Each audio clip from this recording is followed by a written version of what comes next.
What is up, guys? Welcome to the Stochastic Best Ball Draft Stream, sponsored by Underdog. I'm your host, Neil Orfield. You can find me on Twitter at PlayerQDFS. I'm here with Matt Gajewski. You can find him on Twitter at Matt_Gajewski. We're going to do an Underdog draft here. Matt, how are you doing today? I'm doing great, man. Excited for the season to get underway here. We're getting more and more information, so this is kind of crunch time for drafts. Got to get them in. Yes, it is. And Matt is working his ass off for you. So we're going to jump right into this draft, get started so that he can get back to his projections, his rankings, all the other stuff that Matt is doing for us right now. We're going to get right into this draft.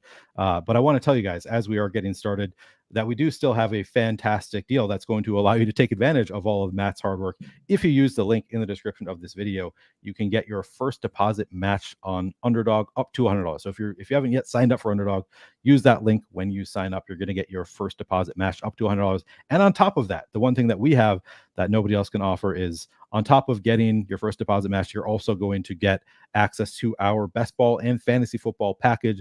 It's a $40 value.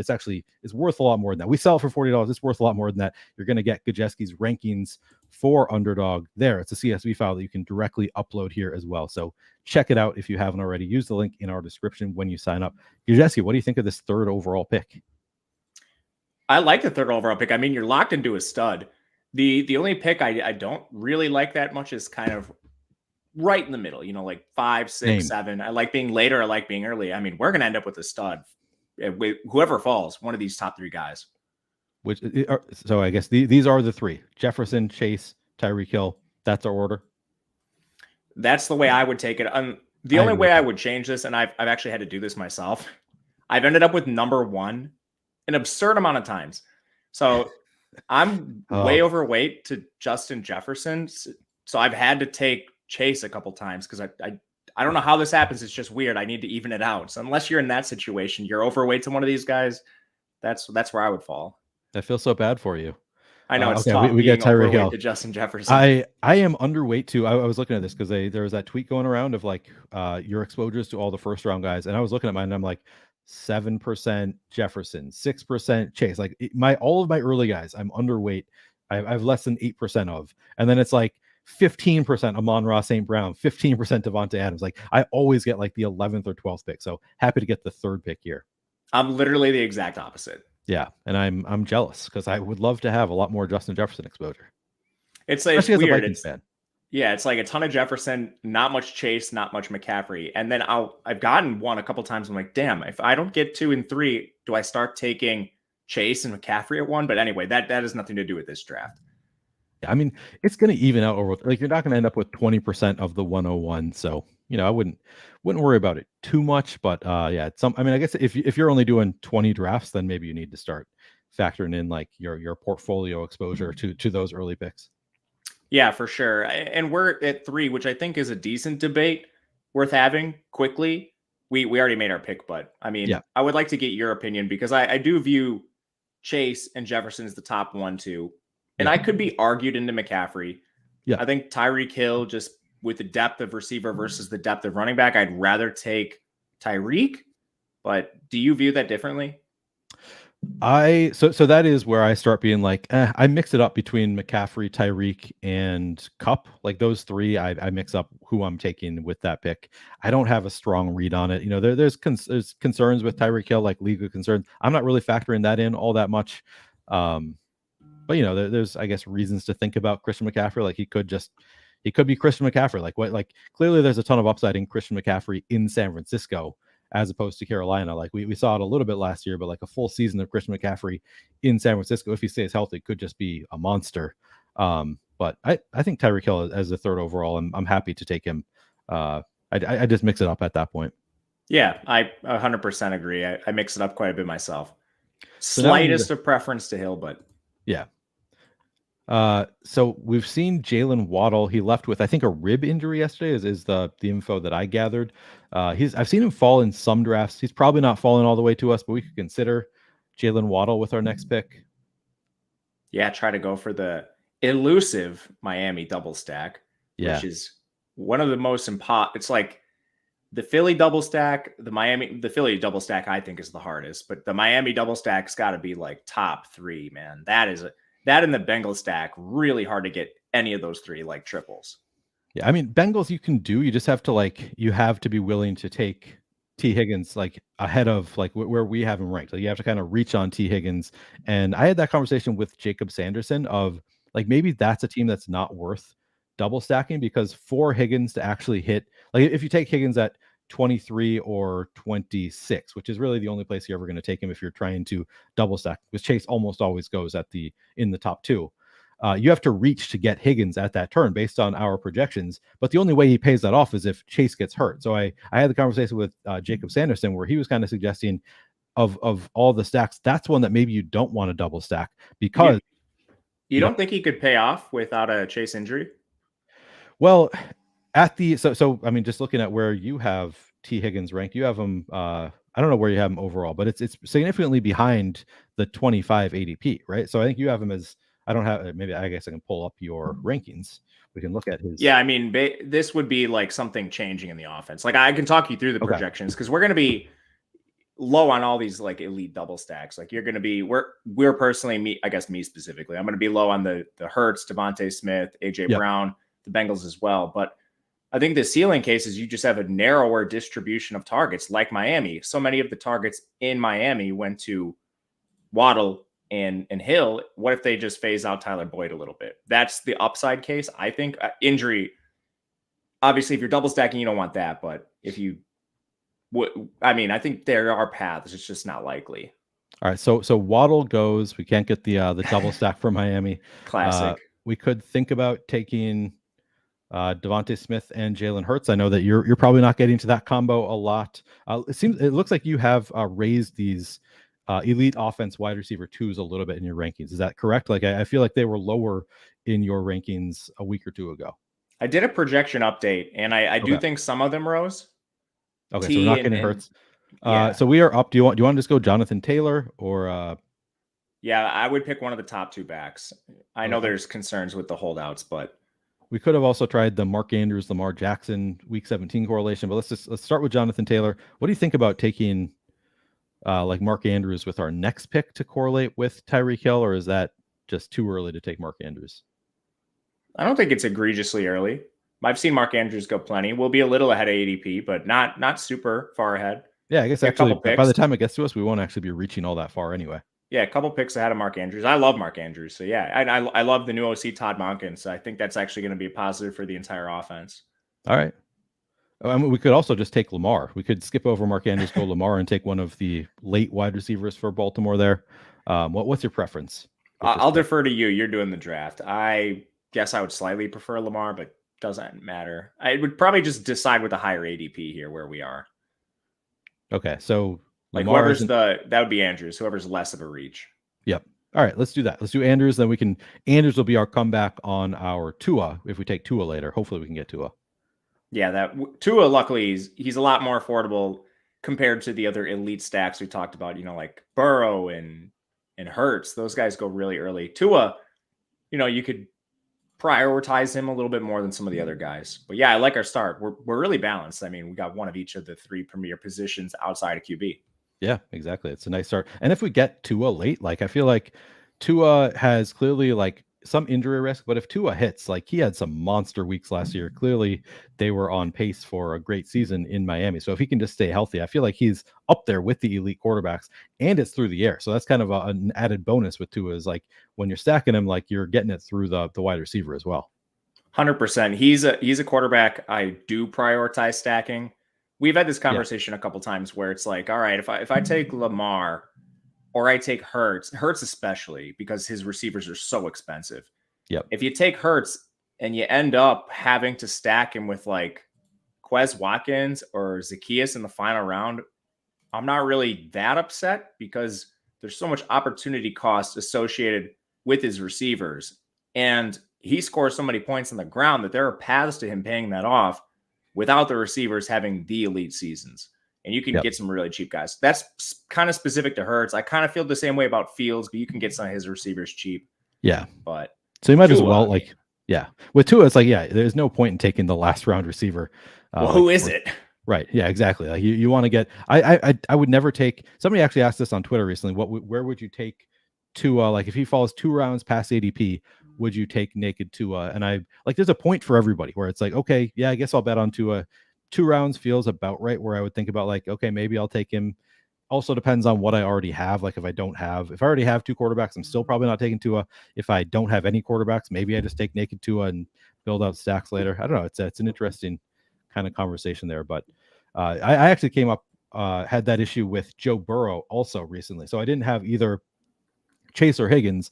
I had the opportunity to draft Burrow at like 62 overall on a draft, and I think I passed on the opportunity, but I didn't really know what to do there. I'm like, man, I don't have the stack here. He's fallen so far past ADP, but like, can Burrow really hit with just Tyler Boyd or like just Irv Smith? And I don't know. Like, I feel like you generally want the one of the studs with these quarterbacks. With Tua, this hasn't happened to me. I've never been in the situation where Tua has fallen to the point where I don't have Tyreek Hill and I don't have Waddle. I'm like, all right, I got to take him. But yeah, if it did, I think I would probably just gamble my last round pick on that wide receiver 3. Yeah, at that point, I would throw in a stack, whoever it is in Miami. I would just look it up ADP and figure out. Yeah, I mean, like Cedric Wilson, whoever it is, those guys aren't even drafted in most drafts. You might be getting like kind of a lotto ticket ownership wise if, God forbid, something happens to Tyreek or Waddle. But yeah, I don't know. That's a weird situation. It hasn't come up for me. We'll see though. Maybe we will see that at some point. I've gotten a couple quarterbacks really behind ADP, but they're usually like the mid-round guys. Yeah. You just get in a draft and someone doesn't like, Derek Carr for some reason, and they're 20 spots behind ADP or whatever. I think I've seen Tua fall like into like the 115, 120 range like once, but I've done like 270 drafts or something. I was just counting out to actually across all sites, probably like 300. You've probably seen a lot of things. Yeah. So I've seen a lot of weird things happen. I saw Desmond Ritter go in the 8th round yesterday. Oh, geez. Yeah. It's weird things happen in some of these drafts. All right, we are getting to the point of where we're going to be up again. We'll need to start thinking about, I mean, if Najee falls to us, I think that's a pretty clear value there. We'll see what comes to us. Cameron Harris says, Neil, I was in a best ball with you last year, and you beat me by 2 points to advance to last week, which was payout week. So you mean to advance to week 15, like to the second round? I'm sorry, Cameron. That was I had a lot of very close matchups last year. I think people underestimate how close some of these things can be. Like through 14 weeks, I wouldn't think it to be that close, but I had so many that were decided by like 5-10 points, both for me and against me, getting into the playoffs. So sorry to beat you last year, Cameron. I hope I continue to beat you in our drafts. All right. Do you want to go Christian Kirk here? That's who I would go. Again, I'll defer to you on these. You are the person who's done 270 drafts. If you're overexposed, pick someone else. I do have a lot of Christian Kirk, but I don't think I'm overexposed. I think a lot is probably like 12%. It's not like I'm 30% Christian Kirk. Because I do like I factor in where his ADP is, even though like we have him ranked pretty highly, and I think that we should. Like I think Christian Kirk is in a great spot, could still clearly be the wide receiver 1 there, but I still I see that the ADP is 50, and so I'm not taking him at 40 all that often. For sure. All right. So we were slightly ahead on that. What, 45 versus? Yeah, very like close to ADP there with Kirk, and the players around him. Like we already have a tight end, so I don't think we need Hawkinson. Hopkins, I'm not really all that in on. McLaurin, I don't know. I'm happy with Kirk there. Yeah, me too. I will side with ADP in a lot of spots. So we're on the clock now, and I think we have the debate: Kenneth Walker versus Madison. Yep. We have Madison ranked higher, but Walker with ADP. So a lot of times I'll take the guy higher in ADP just because you'll have more opportunities to get Madison later, assuming you're not underexposed. I do that also, and yeah, I've been drafting a lot of Madison as well because he's another guy that we have ranked ahead of ADP, and I think that he's just like people have him for whatever reason. People don't like drafting Alexander Madison, so I end up taking a lot of Madison at value, which is nice. Yeah, especially as the summer's gone along. I've been way overweight to Madison, now trying to even things out a little bit at ADP. And I know Madison, like you said, especially if you're picking in the middle of drafts, Madison falls a lot. He's a guy you can get below ADP often. It's not going to happen in every draft, but it's not going to happen with Kenneth Walker. Did you see this, Matt? Somebody took 2 already? I did not see this. When? Wait, no, maybe. What am I missing here? Tua. Says that he's gone already. Oh yeah, he went 29th overall. All right. I guess we're stacking a different team. I mean, I'm not even mad about that. That guy whatever. lost that's a free entry for you. I'm surprised that because I think of him as I think he might be a DFS pro. I think I know the name, but yeah, that's what are you gonna do? We'll accept that Tua is gone early. Probably a misclick, I would think. Probably. I cannot fathom that is something that would be planned. He maybe queued him up and then because you could if you want to take him early, you could still take him like 3-4 rounds later, and you're still that's a big reach and whatever. The only explanation, in my opinion, unless it was a mistake, is like that person's doing just one draft. I don't think you're doing just one draft. Just draft whoever you wanted. I don't care. You're playing for fun, probably, but if you're trying to be serious, I mean. All right, so let me make a case for. Well, we're probably not going to have the opportunity to draft Trevor Lawrence, but we have him ranked pretty far behind ADP. But I think you and I have had the conversation that we don't have him it's hard to project him really high, but clearly there is the chance that Jacksonville takes a big step forward this year. And if Christian Kirk does have a big year, I think there's a good chance that Trevor Lawrence this year. I mean, there's also the possibility that Christian Kirk is just the wide receiver 1 being drafted as the wide receiver 2. But do you think when we have Christian Kirk on the team, if Trevor Lawrence does come to us, 4 picks past ADP, are you willing to take him there? Yeah, I'm willing to take him at ADP, probably 4 picks ahead of ADP. And you laid it out well. I don't have anything else to add. This is a good use case for when there's maybe a quarterback or a player behind ADP. You're trying to complete a stack. Prioritize the other pieces in the stack. You're already betting on the offense. You need the offense to hit.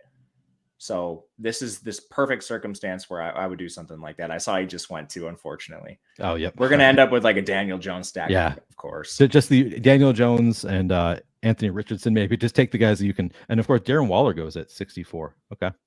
I guess Darren Waller's ADP has been rising, so that's not even that much of an outlier. Yeah, he's been nuking training camp. Yeah. And I'm very happy with that because I've drafted a ton of Darren Waller early on. I was just drafting him all over the place, and now getting some closing line value there. There's a funky draft. This is weird the way this draft is going. Clay Walker, I don't know. You're throwing out a lot of names here, but we don't have Garrett Wilson, so we can't take Aaron Rodgers with Garrett Wilson. Maybe he's saying Aaron Rodgers. We were talking about some stacks that are easy to complete late. Oh, gotcha. Yeah, that's good. But yeah, in our case, we can't do the Garrett Wilson parlay. We could take Aaron Rodgers and throw on Alan Lazard or Corey Davis or some of those other pieces, but too late for. All right, we are up. All right. Damn, I wanted Tyreek. Miles Sanders is available here. I like Sanders. I like both backs, honestly. We already have a tight end, so that doesn't make a ton of sense. Yep, and we've got let's do Miles Sanders. We could take Michael Pittman with our next pick too. Yeah, I like him. If we're trying to set up an Anthony Richardson stack. That's what I'm thinking. Now that our stacks are all falling apart, every pass catcher we've taken so far, the quarterback's already gone. That's fine though. These people reached like crazy on our 2 potential QBs. Yeah, exactly. And it was just fewer teams that we're going to need to compete against essentially for the first 14 weeks. Yeah, no, it kind of hurts, but then when you think of it that way. Yeah. Oh, we got Jonathan Taylor too, which I don't know if you see positive correlation with Taylor and Pittman. Kind of bet on that offense a little bit. So if he comes to us, it's still I don't know that he's going to make it back to us at 75. But there's a lot we could do. You could do. I don't think Kirk is gone. You could do Cousins and wait. Did Jordan Addison just went? Never mind. That's not going to work. Kittle could also be somebody that we can. Bet on a late Brock Purdy. I love that offense. Kittle might make more sense than Pittman just because he's going so far past ADP here. Yeah, and we already have Taylor. Says he could miss a week. Yeah, if he misses, okay, Kittle goes. That's a bummer. But I'm happy to go with Michael Pittman here. Same. Still past ADP, still setting up that Anthony Richardson stack. We've got all the big parts of the offense here. So if we just add Anthony Richardson, we're going to be looking good, I think. I think so too. Yeah, I mean, there's so many late stacks you can add, especially in this range. Yep. Yeah, we could do. We've talked about the late stacks a lot. We could do back-to-back quarterbacks in our next. I mean, it'd be a little bit reaching for Daniel Jones. I think we want to go Anthony Richardson. We're already betting on that Indy offense. We could throw Daniel Jones on there, but I guess we'll wait and see what's available with those picks. Yeah, we'll see who falls.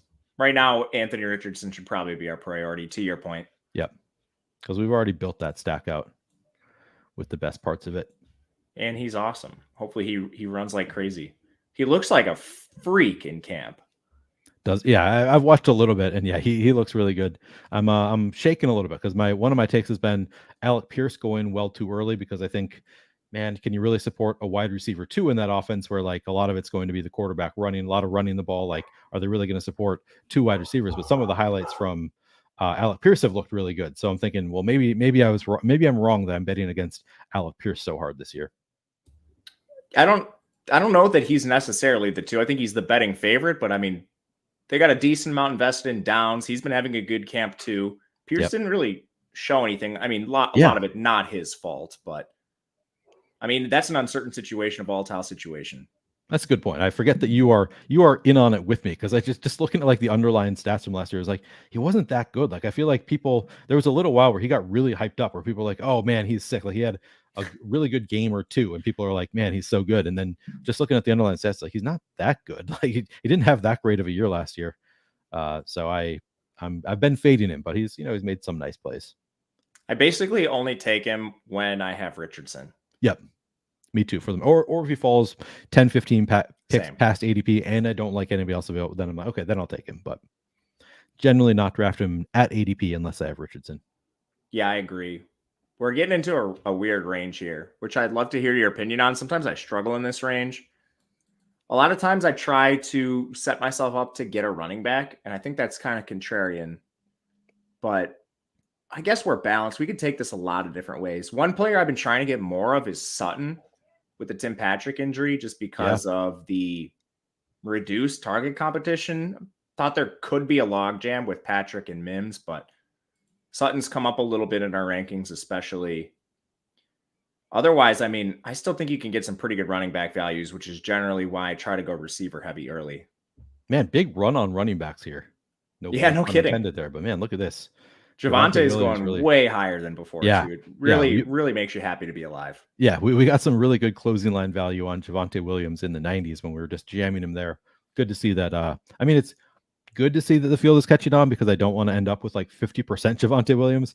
But it's also like, man, it's hard to get him now. Like, I don't really want to reach for like 75 Javonte Williams, even though I think it's a fine value for him. It's a little bit hard once you've been taking a player at 95 to then take him at 75 as well. I don't know. Now you can balance yourself out. You can get some falling Samaje Perine and have the best price on both backs. That's exactly what I've been doing. I've been drafting so much. Cortland Sutton goes. I was thinking that would make sense, but yeah, I've been doing exactly that. Drafting a ton of Samaje Perine recently at like, he sometimes falls like 115. Like, he's been really falling pretty late in some drafts. Do you think we need to take Richardson here, or we can wait for our next pick? So our next pick would be pretty close to ADP. If there's somebody, so if you really like Michael Thomas, then I would say let's do that, or Evan Ingram, or maybe even. I don't have a strong take. I just wanted to see your thoughts. I don't think that he's a sure thing to come back to us. Everybody here does have a quarterback already, but he's a hard player to predict unless you feel strongly about Michael Thomas. I say we just take him here, and let's take him, because most of these players that are at the top of our rankings are also like, we're going to get them. And we got to complete a stack. Yep. Which we did. Perfect. All right, our next pick is at 99. I'm happy that we've already completed a stack. We could do another. We could take Daniel Jones at 99. Set up our second stack. How exposed to you are him? How many? Very exposed to Daniel Jones. Yeah. All right. Yeah, we don't need to do that. Man, I wish we had gotten Cortland Sutton, because I would not have hated setting up that Denver stack also with Cortland Sutton. Throw on a Marvin Mims. Now I think he's risen a lot in ADP, but still looking pretty good there, or at least somebody who has some upside. But probably not doing that one. Yeah, it's gonna be tough.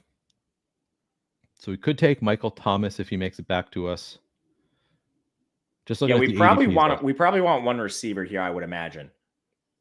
Yeah, good point. We only have 3 receivers, and they're good receivers. It's a little weak for us. Yeah, but we need it. We need to start building out our receiver room a little bit. Michael Thomas would be my number 1, assuming he gets past this guy. Who would be your number 2 here? I mean, obviously we're using your rankings, so I know that Zay Jones is your next by projection, but we might be able to get him on our next turn. He falls all the time. Yeah, I try to avoid these receivers a lot. All right, we don't have to worry about it because we got Michael Thomas. Oh, warms your heart. It really does. This is going well for us, I'd say.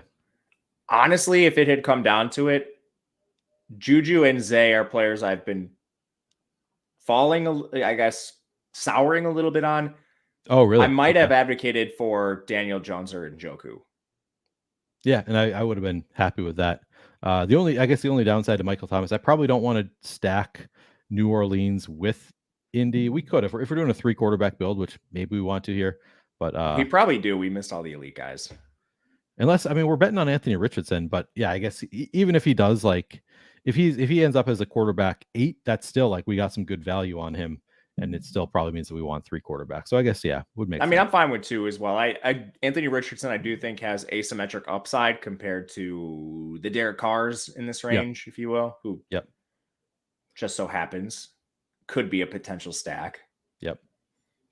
But and then we could throw on one of the rookies, Bryce Young, CJ Stroud in that.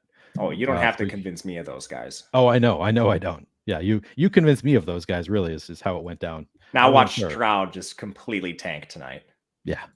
Oh, they're playing tonight. Oh man, that's fun.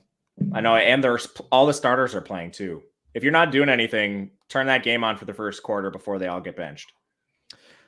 I am going to my wife's company picnic. She has they're having a company picnic, so I'm doing that tonight. So unfortunately, won't be able to watch the game. Otherwise, hopefully, I'll be able to catch it like after the fact. Yeah, you'll see it on Twitter for sure. Like that's true. I'll see at least highlights. Stroud playing in his first preseason game. That's going to be all over Twitter. Anyway, neither here nor there. Maybe we get a taste. Hopefully, he plays well because I've been drafting the hell out of him. Yeah. I see Clay Walker's onto our P. Ryan. Yeah, I don't think he's fallen all the way to our next pick, but we can dream. I had this conversation with somebody on these live drafts. We shouldn't do what I just did, which is queuing players up, because there are people probably watching as they're drafting against us, and they see exactly who we have queued up. So probably not the sharp move to start starring people just yet. Yeah, I mean, we're trying to win $1 million, of course, but doubles for content. I don't know. That is true. That's good. That's a good point. We are, we're talking it through. It is going to be negative EV for us to be doing content as we draft always. Like that's just inevitable. So even if we're pre-recorded, like I've been doing a lot of pre-recorded drafts, that's still negative EV because everybody hears exactly what we have to think about every player, every situation. So for sure, that's the sacrifice. All right, I want to get your opinion on something. So this, like where we are at the top of this draft board, where you see receivers like Zay and Juju and Jacoby, and while they're the highest ranked in our board, I personally try to set up my drafts where I've gone fairly receiver tight end heavy, and then I can attack running back a little more because I don't necessarily know if the upside is there for some of these receivers to have elite wide receiver 2, wide receiver 1 years, I guess. Whereas things break right for like a Damian Harris. James Cook gets hurt. He just outperforms James Cook, who, I mean, had his flashes last year, but also had his concerns. I'm usually trying to get some running backs here, like Elijah Mitchell, some of these guys that have legitimate RB1 upside. Yep. Whereas like the receivers, I don't know what it would take for them to actually have wide receiver 1 or wide receiver 2 years. You know what I mean? Yeah, no, absolutely. Yeah. There are ways for even like, so I've drafted a lot of Jerick McKinnon, who I don't think has the uber upside of like he's going to finish as a top 5 running back necessarily, but I feel like there is still like a good amount of upside for where he's going in the draft if he just like gets back to where he was. Eli Mitchell, a good example. I've been drafting a lot of him. As you said, all it takes is an injury to Christian McCaffrey, and we've seen that a couple of years in a row. Not last year, but prior to that, we saw injuries to Christian McCaffrey. Where of course we also need Eli Mitchell to stay healthy. But that's yeah, true. I'm with you. All right, we're on the clock. We could go Eli Mitchell here. Damian Harris, I think, just got hurt. He's not practicing. Would you want to go with Elijah Mitchell here? I would still probably side with Harris narrowly, but okay. We also we did not draft that way, where we drafted a bunch of early wide receivers. So we probably want, with one of these 2 picks, another wide receiver too. Yes. So we could go Harris here. If you felt strongly about one of these receivers over the others, then I would say we should have done that. But assuming that you don't have any like really strong take on Zay Jones versus Allen Lazard.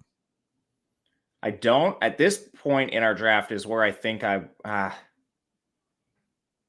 don't know. Like your stacks are going to be weird if you're prioritizing one of these stacks, True. Yeah, like none of these. We could have gone Allen Lazard with that last pick and potentially taken Rodgers on the comeback Right. if he was available. Right. I guess that was something we could have done, but oh well. Um, hmm. I would have liked Nico Collins. He's the one wide receiver in this range that I'm like, if he is the wide receiver one and CJ Stroud really turns, pans out, like he could have really strong upside, I think, as the wide receiver one, if he really does like take on that alpha wide receiver role for Houston. I agree with you. I love Nico Collins, drafting a ton of them. And Juju to some extent too. Like, I mean, it's less likely with Juju, but like he's probably the wide receiver one, at least in New England. So maybe. my favorite on the board right now is probably Rondale based on the current situation. We already have Kirk. We don't have Trevor. So I don't really want Zay. Jacoby Myers, I think he's falling a little bit with some of the good Renfro news. I know we're on the clock right now. I'd either go Lazard or Moore. I don't have a strong preference between the two. Where is the ADP of Kyler now? 155. So we could take Kyler with our next turn, probably. If Yeah, we got some Rondale. pretty good news on Kyler, too. Looks like he might be ready sooner rather than later. Yeah. Yeah, we could go. Let's go Rondale and see if Kyler, because I think it's more like obviously way more likely that Kyler makes it back to us than Aaron Rodgers. I thought about going Lazard there and hoping for Rodgers to come back. It just seems so unlikely that Rodgers makes it all the way to the next turn that I think I like making that bet. Yeah, I mean, I was really down on Kyler. I know. We've done a couple. Yeah, but I mean, you got to change your opinion when you get news. Yep. And based on everything, Kyler seems to be doing pretty well. There's still some weird circumstances there. Like what does the regime want to do? Do they believe in Kyler? You got new people everywhere in the coaching staff. Do they want to just suck this year, get rid of him and get Caleb Williams and start over? Maybe, I don't know. I personally like Kyler. We'll see. It seems like he's getting a little bit better though, quicker than we thought. Yeah, which is I mean, it's bad news for those of us who were fading Kyler for a while, but that's me. I know, and I drafted a lot of Kyler early on, and then I've kind of been fading him, and now I'm coming back around to like, okay, maybe we can work in some Kyler, but yeah, definitely still some concerns there. But I like to at least have some exposure there. Josh Gillum asked, best draft strategy, best player available, or balance build? At least one very good player at each position. Do you have a response there, Matt? Generally, I'm trying to take the best player available and then being flexible as the draft goes on. There are situations where we talked about this on our last stream. Maybe a player falls really far below ADP. You already have a player at that position. I think the best example is probably quarterback or tight end. You end up with two elite tight ends. I think you're just taking the value there if it makes sense. Otherwise, keep it within reason. Like if you only have one running back through 10 picks, and receivers are still falling, you still got to take your running backs. Right. So it's always, trying to get the best player available while also making sure you have the right build, making sure you're stacking, everything like that. So it's a little nuanced, but I think you're on the right track. I think that's well said. Like there's not really a right answer, but in general, like especially early, like taking the best available makes sense. And then later in the draft, I think you kind of have to adjust to like what has happened. Like, yeah, the best available might be a wide receiver all 18 rounds. Well, clearly, I mean, you can't obviously do that, but like you wouldn't want to anyway. Like you need to start factoring in like, well, you do need to fill all of these positions.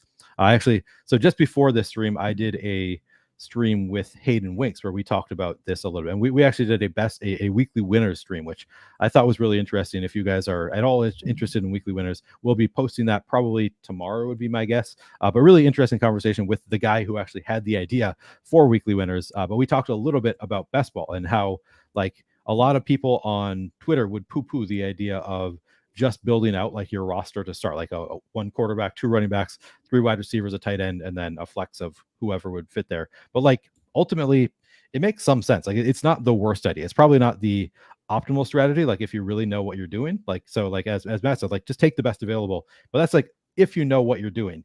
If you are new to best ball, I think it's not the worst strategy in the world to just like build out your team first and then build value around them. It's not my strategy. I prefer the best available, but it kind of depends on, how experienced you are, how well you know what you're doing to some extent. Yeah, for sure. And then once you start using tools and get familiar with this, you can figure out where players might be values and who generally falls. Yep. And then have an idea. Like I've been talking a lot about, I like taking receivers a little early And that really doesn't have anything to do with the players themselves. It has everything to do with running backs falling. And you can get players like Javonte Williams and Alvin Kamara, whoever it may be. I like Damian Harris and some of the late backs. You can get those guys in the mid rounds, whereas receiver isn't quite as strong there. So that's just little nuances. And that changes based on platform too. That's specific to Underdog. Some other ones are going to function a little different based on PPR, tight end premium, whatever it may be. Yep. Our pick is coming up. We do have some people watching. I don't know that Alec Pierce goes at 139. Well, we don't have to worry about Alec Pierce. I didn't really want to take him with our next pick anyway. I'll let Broski have him. So I think I like taking Dalton Schultz here and maybe potentially taking a late CJ Stroud, leaving our options open. I love Dalton Schultz. Okay, I love it. I knew I wouldn't have to convince you on Dalton Schultz. We are taking two like semi, but like 142 is actually not that early for a tight end. So I like that. Now we have options. So now we could take, I think that this allows us to pass on Kyler for this round, potentially if we want to. And then we could take him later on if he does fall to us. What do you think though? Should we just take Kyler? I guess it depends on what's available. I think Stroud is safer. Well, we talked about doing 3 quarterbacks too. Like now, I don't think we need to take Kyler. Like we could pass on Kyler for now, and if he comes to us at a value with our next pick at whatever our next pick, it's going to be 166. So if he'd be a little bit past ADP, we could see if he falls to us there. If he does, great. If he doesn't, we'll fall back on probably our next turn. We would take Stroud. Yeah, I think that's fine. But then we have to pick who are we going to take in between now. So we could take Mims. We could take Gallup. Oh, I like them both. And I actually like MVS too. I saw that came up in the chat. I would have no problem taking any of the 3. So say, like ahead of us, Gallup and Mims go, I would be fine with MVS and in any combination if those guys were to get selected. Yeah, the opposite happened. MVS and Gallup go. I'm totally happy taking Mims 100%. At ADP. I think Mims is still rising in ADP. Like I think he's going to end up, a 12th rounder, probably maybe 11th rounder even. Like he's going to keep going up in terms of ADP. So I feel like we got good value there on Mims. Now, if Kyler makes it back to us, great. If he doesn't, we'll fall back on our Stroud. Mims is like my favorite college receiver of all time. Oh, is he really? I just realized I was watching the YouTube stream instead of me and you on StreamYard, so I was a little delayed. I thought we had more time, so sorry. That's funny. No talking worries. While you're probably it worked out fine. I mean, it was the conversation was happening, and you were talking about MVS, and MVS had already gone at that point, but like. Didn't matter. Like I was like, well, you basically said I don't care between MVS, Gallup, and Mims, and it made it really easy for me that MVS and Gallup went, and Mims is still there. I didn't realize that we were on the clock till I figured out that I was watching the YouTube video and not the stream of us on the back end. There's about a 5-second delay or so, if for those of you watching that care. But anyway, love Mims. He was a complete wagon at Oklahoma, and I hope he can do that in the pros. He's going to get the opportunity with the Tim Patrick injury. Yep. Now I'm thinking, is Broski just trying to, is he watching the stream and wanting to interrupt everything that we're trying to do? Because he's just reached on 2 of the stacks that we've talked about back to back. Did we just lose Stroud? We didn't lose Stroud yet. So we took Mechie. He reached on Mechie. He reached on Pierce. The only way he would know that we're trying to set up a Houston stack is if he's watching the stream. So I'm wondering if, because we talked about Alec Pierce looking good, we talked about maybe falling back on that Houston stack, and now I don't know what he's doing. We'll see. Well, if he's watching, he's on to us. If he's watching, he's on to us. He's got a good idea what we're trying to do here. Who's available at QB? So we've still got Bryce Young available, Jordan Love, but we still have, for stacks that we've set up, we still have Kyler and Stroud coming down the line at some point. Yeah, I guess there's players if we miss too. Bryce is easy to stack late. Love is easy to stack late. Purdy, not the easiest to stack really late. Stack late, yeah. Yeah. Derek Carr, we could do Derek Carr too. Like we do have Michael Thomas. It is the same. It would require a 3rd quarterback, but that's fine. I hate him so much. You hate Derek Carr? He's like the most vanilla quarterback in the NFL. Oh, yeah, absolutely. No disagreement there. Anyway, I like our options, even if this guy's onto us. Yeah, we've got plenty of fallback options here. Mac Jones, you can stack late again. Speaking of vanilla, smokes, you can. Howell is fun. Yeah, he plays in tomorrow's preseason game, and he's starting. Man, get ready for a roller coaster if you're watching Howell. Curtis Samuel and Logan Thomas, throw him in there with him. For real. So I many kind of options. like taking quarterbacks like Aaron Rodgers and I guess Tua that have unsettled wide receiver threes because then you can gamble on them in the late round and they're not even guaranteed to be drafted in every draft. And if you can find a player like that this is extremely unlikely, but if you can find a player that pops that's not drafted in every draft, you have a huge edge.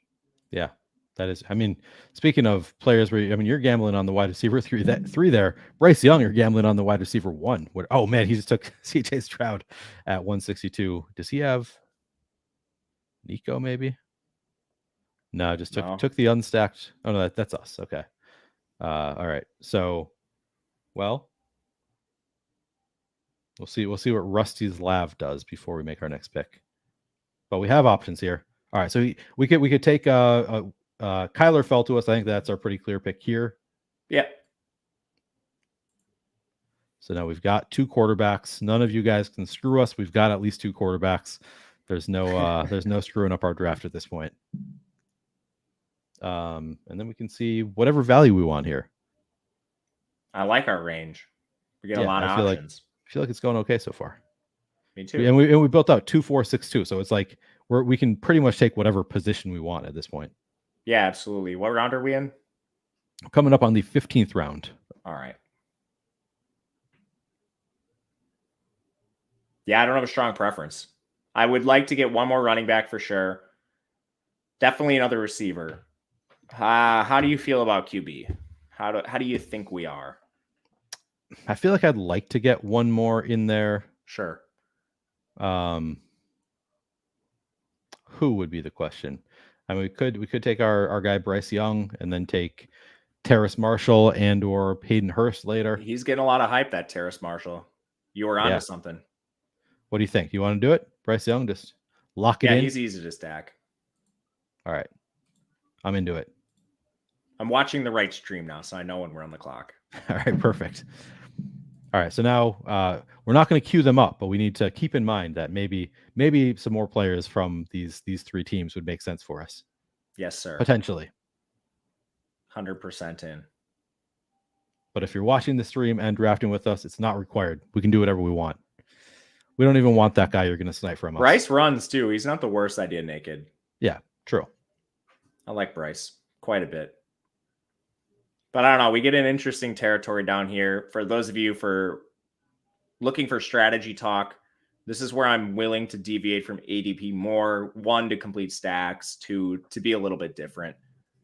Yeah, I think that makes the most sense at this range in the draft. You can really take some stands down here. Yep. I did not even realize that we are on the DFS channel. That explains why we have so many commenters and somebody asking when is MLB. It'll be coming up immediately after this stream.